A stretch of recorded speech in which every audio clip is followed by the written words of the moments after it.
So we are here in Vicenza, Italy, and we are filming a feature film called When the Mist Clears. And I'm the writer and I'm also the director of the film. My name's Cengiz Dervis. Nice to meet you. It's a drama romance that's set in Italy and actually deals with a few areas. It deals with first and foremost clarity, because when the mist clears is kind of a metaphor for me for having clarity. So we're living in a time where all around us we're aware of how consumed people are by social media, for instance, things that aren't really that important. And we touch on some of that in our film, along with toxic relationships and family. And we take the audience on a journey following a young woman in her teens who has had a number of events in her life that have sculpted her. For instance, her mother died when she was 13 of cancer. Her father was a workaholic, and she was brought up by nannies and tutors and eventually therapists. And the father had remarried after some years, and his new wife is very different to him. She's adventurous, she's joyful, she's free-spirited, and she also is really aware that there's a disconnect between the father and daughter, so much so that the daughter speaks with an Italian accent. She's fluent in Italian because she grew up in Italy. The whole film's set in Italy. And doesn't sound British at all, like her father. Her father is British.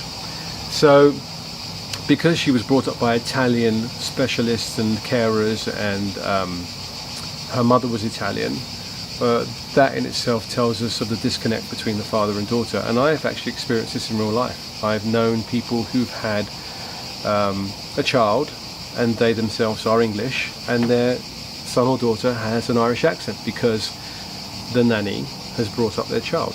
Anyway, back to the film.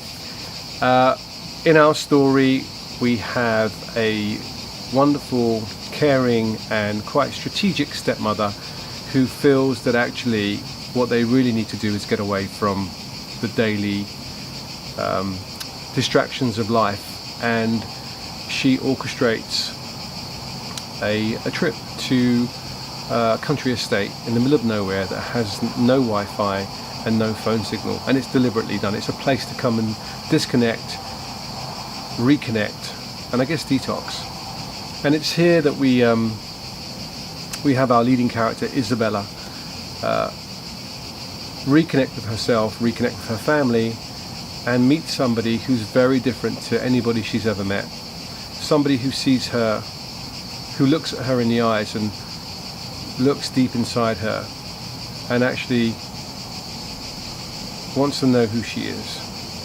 And that's our leading man, Matt, who works the land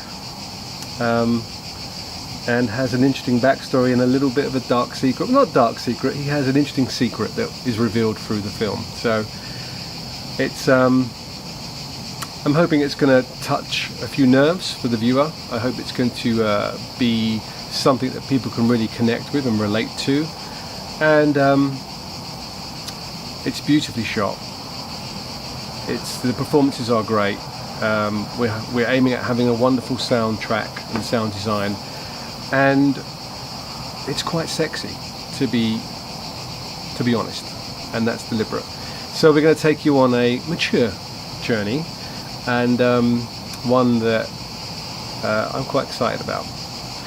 So not only am I directing and writing the movie, or I've written the movie, I also have a small part in the film, and that is of a older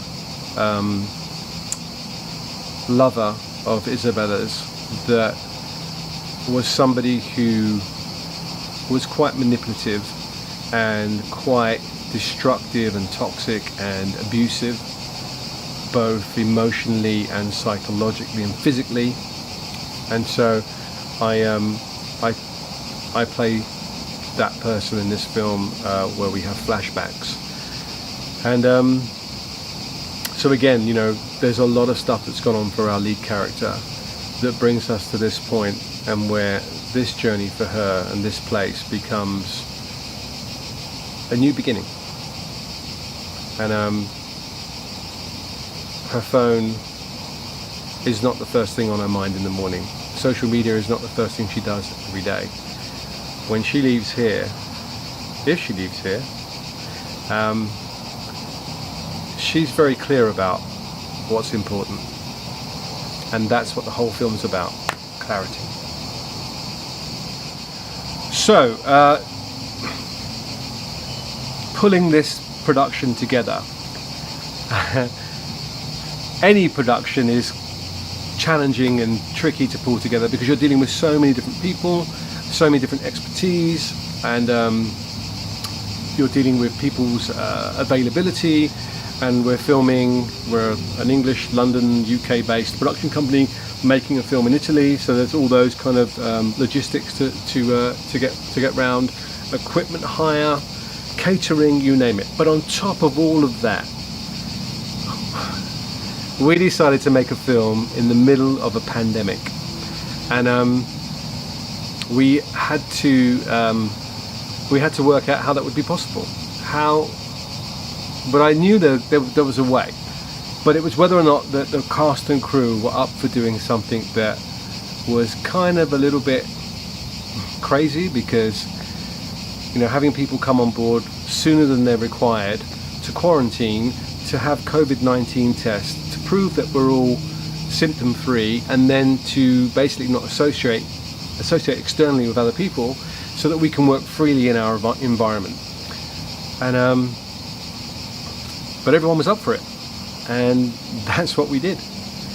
And so we were able to work freely, safely. We had the film commission behind us.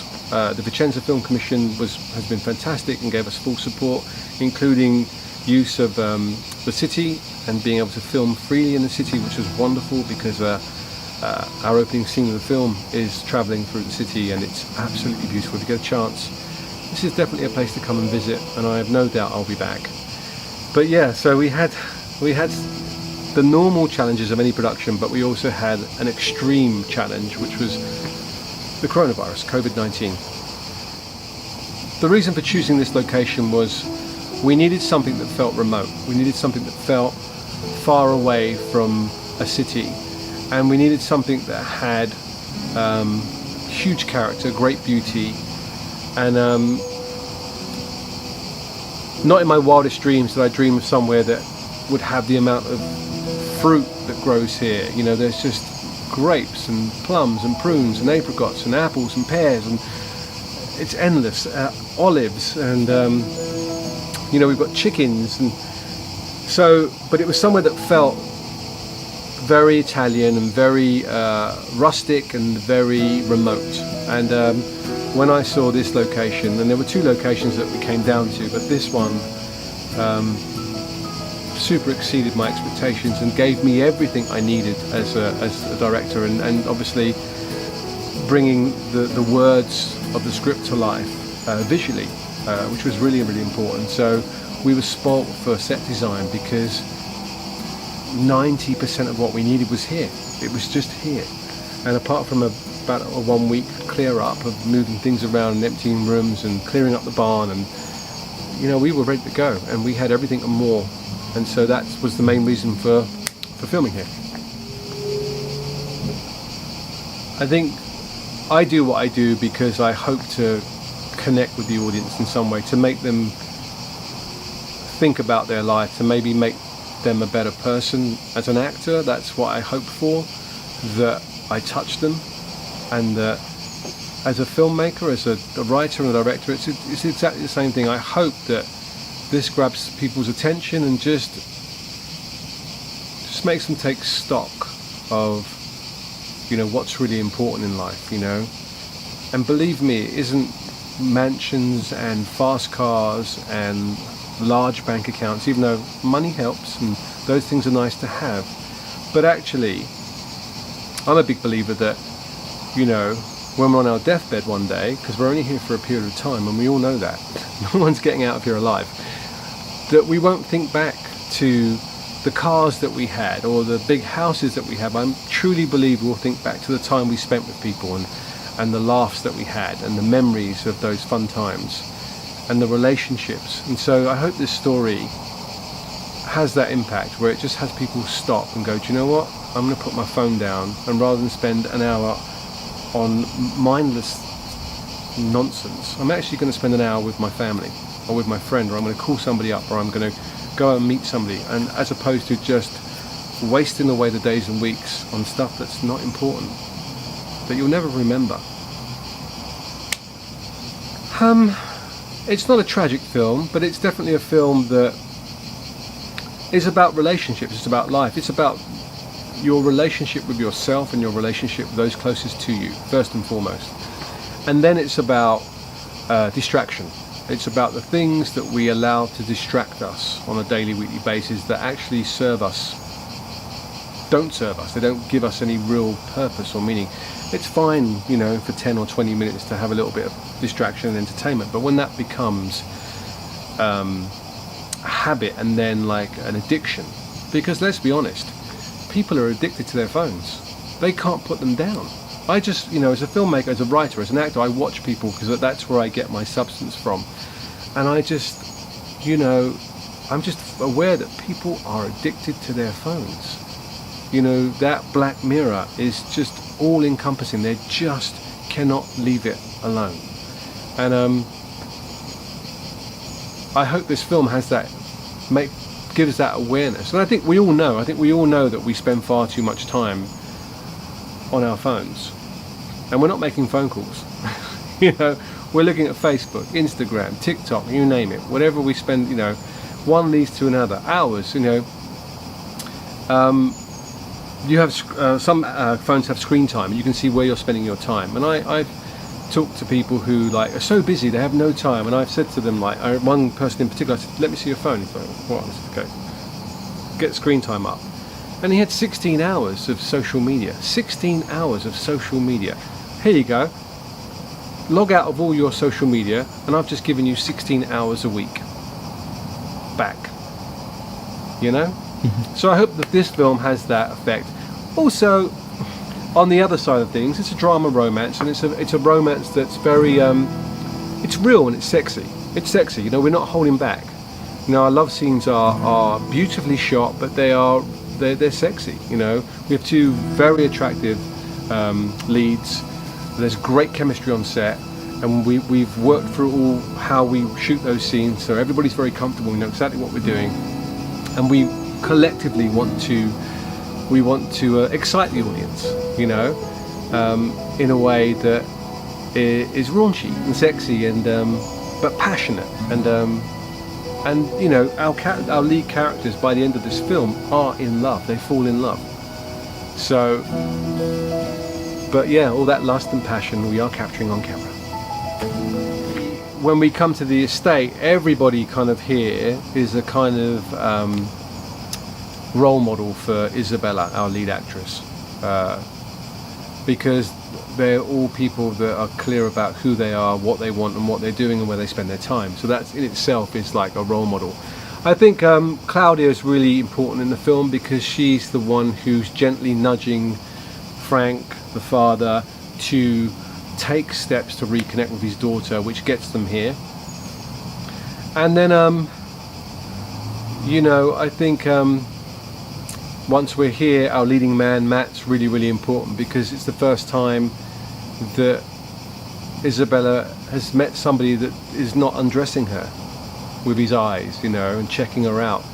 He just looks straight to her, and that's really important. When we were shooting the film, we were really clear that when you guys meet, you know, you just keep eye contact with her. I want to avoid that kind of. I just want you to see her, and I want the audience to feel that you see her.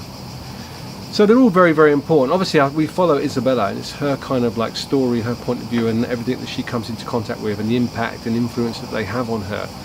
But yeah, I don't really have a favourite character, but because they're all really important. But the father, Frank, for me was somebody that was going to be tricky to be played because it's quite a journey for the character to be so detached and then to fully reconnect with his daughter.